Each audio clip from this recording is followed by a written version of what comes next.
Yo, what up, people? Smith and Motherfucking are here today, of course, to give you guys Machine Dial why Kizutsukanai. Fuck it. Anyway, episode 1, motherfucking review. And you know what? I'm gonna review this shit more. Why? When the new episodes come out, hell yeah. For one reason. One reason. I'm digging this fucking magic. Yo. Okay, let me give you the basic premise so far for what we know in the story. Basically, our main character's name is Akabane Ricin. Yeah, Ricin. And basically, in this world, there is a form of magic used, which is basically like machine magic, where basically you have an animatronic made dial, and using your own magic, you can power that dial and make it do shit for you. And they're considered puppeteers. And Ricin is attending this academy in order to join this festival that happens somewhat, I'm believing somewhat soon, but somewhat still like a little bit distant future. You know, it'll be a couple episodes before we get into that fucking shit. But it's in the future, and it's basically a death match between puppeteers, and I believe that I thought I read it wrong because 200 motherfuckers in a death match when and the winner becomes a wise man, and basically it comes with faith. I mean, not faith, motherfucking fame, fortune, etc. That they're wealthy, they're high regarded, and they can easily become a general in any nation's army, easily. Like being second in command of that shit because of their ability and their fucking power. It's fucking crazy. And basically it's a death match. So like the 200 top students who score like in their test range or something like that. And I believe the tests are all written, which is basically saying that only geniuses can get in, except, well, technically speaking, even though he is second to last place in 1,240, no, in 25th place, yeah, not 40, 25th place in the school, he's still a very strong fighter. He isn't very smart, but he's a very strong fighter. But it seems like everybody else, they like, and the only way to get your rank up is to either do crazy shit at school, even though it's the second day. That's the thing. It's the second day, and he really did bad in exams, and so basically his score went down because it's based on exams and like niggas you beat up on the random like.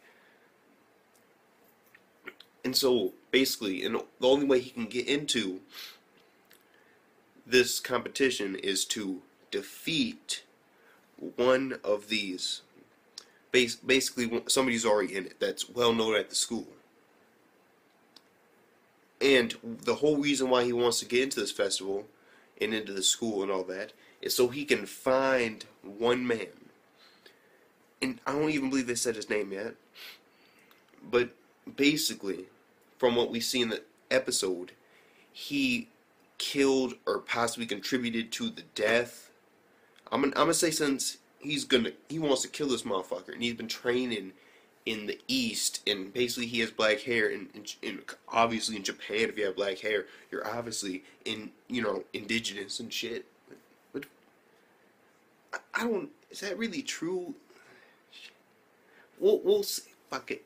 That doesn't matter. The thing is, basically, this motherfucker Ricin wants to kill him, and so I'm gonna assume maybe directly leading to her death. Maybe he killed her or fought her, and basically it's this girl that I believe Ricin was in love with, and her name was like Choco. And Choco developed this doll that Ricin uses. It's his puppet, so to speak, and her name is Yaya or Aya or some shit. Yeah, it was Yaya. Yeah. It was Yaya. And the thing about it was, she's basically going to accompany him. And her stitch basically is that she really loves Ricin, and she is like a little girl, kind of.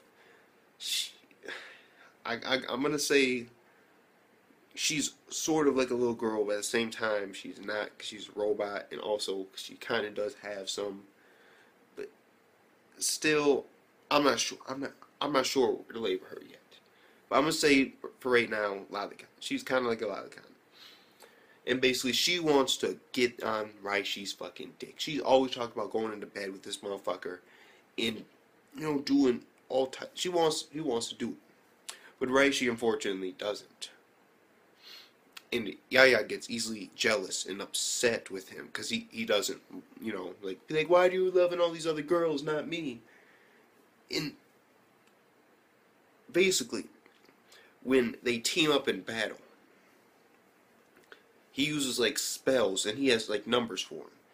And depending on the spell he uses, it gives her like a different type of power up. And there was one he was going to use against his fight, against the person who he chose to fight in order to get into the fucking competition. And that was this woman. I cannot remember the name for the life of me. But basically she's been doing crazy shit around the school. She's been blowing up fucking buildings because she didn't want to cut open a toad. And she like fucked up like 5 people, sent them to the hospital on her first day because they were teasing her or some shit. And I'm like, yo. And she has, and basically her nickname is like T-Rex or some shit. And she's like a dinosaur. But the weird part is, though, her beast isn't really like a dinosaur. It's a fucking dragon. So I'm like, it makes no sense. Like, the dragon, there's dragon, and then there's dinosaur. Her nickname doesn't really make that much real sense to me. It could be because she's like destructive, and where she goes, she leaves a mass trail, just crush trees and shit. But I'm not really fucking sure. I'm not. Basically, Raishi challenges her, and basically in this form, basically her whole thing is she's like alone, and her dragon wants to have her make some fucking friends and get her a man and shit. And basically he challenges him, and the dragon, basically her and her dragon, so they go to the fucking field. And they're gonna fight. And the thing about it is, the fight between, of course, Raishi and this girl, it didn't start. Like, it was about to start, and like, she basically powered up. She powered the fuck up. She's like, it's go time. And her little dragon turned into a big fucking dragon. And this big fucking dragon, let's break it down. He can be damaged. We've seen that. And he can be damaged pretty bad. And if he gets damaged too bad, he will revert back to his normal form. Or, I'm not sure if exactly he reverts back to his normal form. But maybe he just did that because he was so low on energy. But still, it could be implied that he'll revert back to his normal form when he's defeated. Or if he's like really, really, really beaten bad. And basically, he can like fly, of course. And he can... Basically, he's a fucking dragon. Except the thing he does is like his like fucking chest up, just like just gets fucking blue, and then it just fucking like charges this fucking beam, fucking energy. And we've seen 2 cases. One was actually a fucking beam, and it just wrecked shit. I was like, yo, fucking beam, yo, this dragon shooting a beam. And then the second is he can like disperse it and just like shoot like these little crystal shard things of just energy out into like a massive area. And it'll go into the ground, it'll stay there for a couple seconds, and then it'll dissipate. Leaving just a hole, because it is like a laser, so it's a fucking laser. It melts shit. It'll vaporize some shit. But unfortunately, it doesn't look like it has that much piercing power. Because the thing is, not very much, because apparently it was like sticking up out the ground. That was cool, and it was going through them and stuff. But once it hit the ground, it was like, I don't know how far it went in, but we could still see like, energy sticking out, and that was a lot of energy, like the size of the people. And so I'm not sure if it has very much ground penetration. It doesn't like go through the shit, but still, it was pretty cool. And then of course, so they're about to have their fight. He's about to power up, and then out of nowhere comes a shitload of motherfuckers going to attack this bitch. And apparently they've been working on it for 2 weeks. And they got like this aqua bitch that's spraying water on her. And then there's another nigga with like freezing abilities. And like motherfucking like nigga that can like looks like a fucking like an Abra, like from fucking Pokemon, kind of.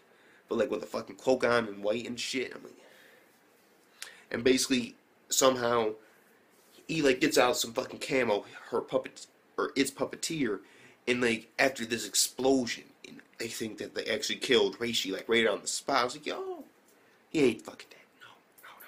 He's apparently a very strong combat fighter, and I've been waiting to see that because I mean, this dude, basically, they're all types of motherfuckers. There's like a bitch, like a fucking harpy, and like yeah, just blowing wind everywhere, and basically, he lands on one of her traps, Reishi, and basically we find out after it explodes, one of the rules is you're not supposed to go up to the puppeteer, and basically somehow a barrier protected him, and the area around him was just fucking crater. Like they were just like literally on this little fucking platform, and then they were just crater. I'm like, what the fuck did he do? That was a trap? What was it? It really interested me. But we also found out that it's a general rule not to go after the puppeteer. Except it is a death match, the final competition, so basically you're supposed to kill each other using your puppet. So it's like yeah, until one man's left. Yo, that would be epic. Yo. And so basically then, he's like Flare 12. Because, of course, this dragon's getting his ass whooped by all these motherfuckers, just getting comboed and like different elements. And basically we find out that they're basically like this group of motherfuckers that have been planning this shit for weeks to take this bitch out. And I'm guessing they're going to also take out enough members so that they could all fit on their place, like take their places. Anyway, the thing is, motherfucking Ricin says Flare 12, and it's this fucking mode. And 25, by the way, is the one he was about to do. And we haven't seen 25 yet, but he was about to basically go against a fucking dragon with that shit. So, I'm assuming it's going to be awesome to see. Awesome. And the thing is, he uses Flare 12, and him and his doll like get like this in this weird white mode, and basically they're planning out all their actions before they actually do them in like this weird slow down white mode. Like it's fucking weird as shit. But it was like cool because I was looking at Reishi, and yeah, his doll was doing mad damage, but Reishi took out two motherfuckers. One, he grabbed the bitch's leg, then they karate chopped the bitch in the neck and they broke it. I'm like, yo. And then the other one, he literally took a bitch's head off. Like, that water bitch. Like, he just took her fucking head right off. Reishi himself is a puppeteer. He strengthened himself. It looks like it's a multi-latitude ability that both him and the doll have. Like, I don't see other puppeteers. Other puppeteers be standing there like, yo, you're not supposed to attack me. Like, Reishi, fuck that shit. Bitch, yeah.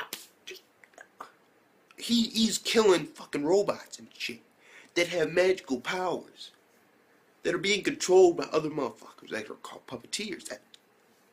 He's a puppeteer that can fight fucking robots. That's the shit. Using his magic, of course, on the doll, which somehow also helps him.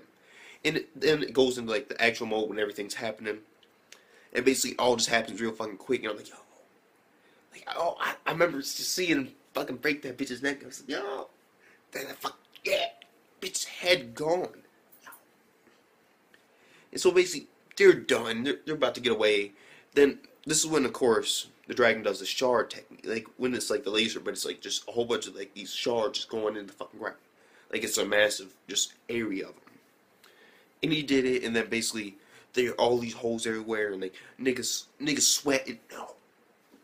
These dudes, like, right in between this nigga's legs is a giant ass shard. And this dude's face, he's shivering. He's like, so close, this close, this close.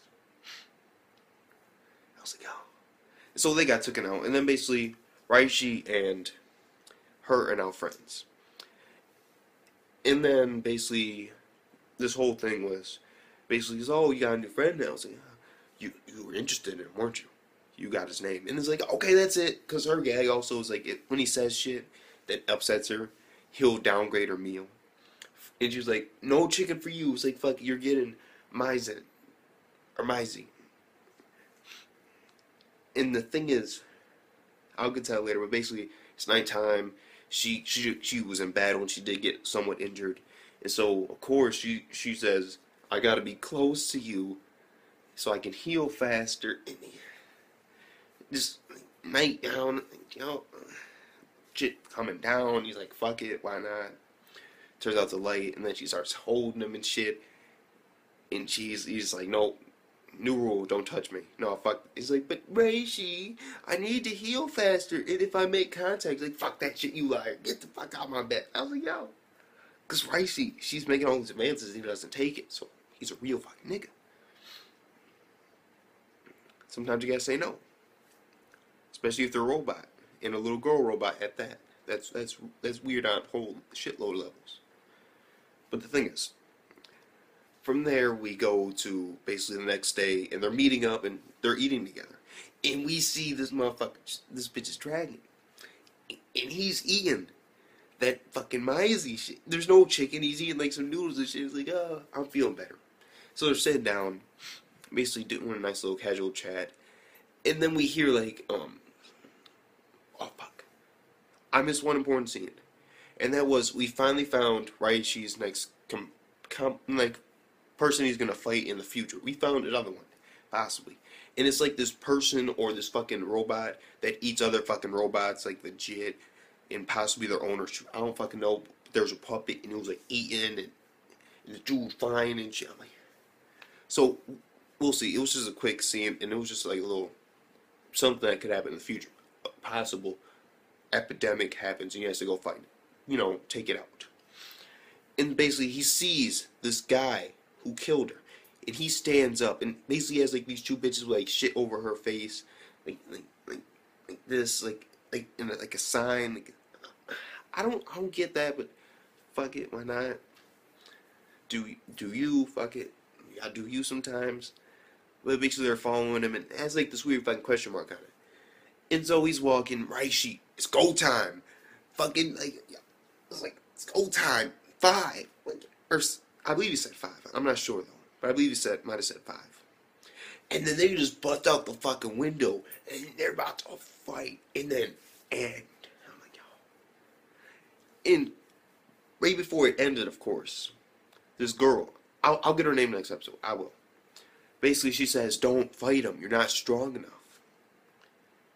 And she doesn't even really know the situation at all, but she knows that this nigga's probably done a lot of fucked up shit, and a lot of people want to fight him. Yeah, I'm assuming that he's probably won the wise men a couple times.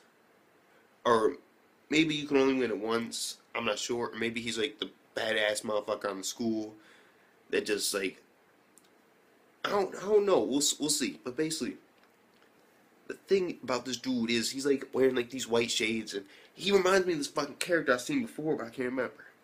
But I don't believe we've got his name yet. But what we do know is they're about to fight, and we're about to see if this nigga's years of training in the East have paid off. We're gonna see if they paid off. And that's like all I gotta say. Like, laser beams, fucking magical machines, robots, and apparently they can have sex with humans. Oh, and of course, in the beginning scene when they stopped the fucking train, these robots are definitely strong. They stopped a train within a couple 100 meters. It was a passenger train, so it was only maybe like 10. I don't know, because it did have coal and shit on it too. I don't know, maybe like a 30 or 40. Yeah, I can maybe say like 20 to 40. A 20 to 40 like boxcar train in a couple 100 meters. That even though the engine was out, of course, the thing is that amount of strength and magic, of course, use magic to boost your strength. And the thing about it is, it's one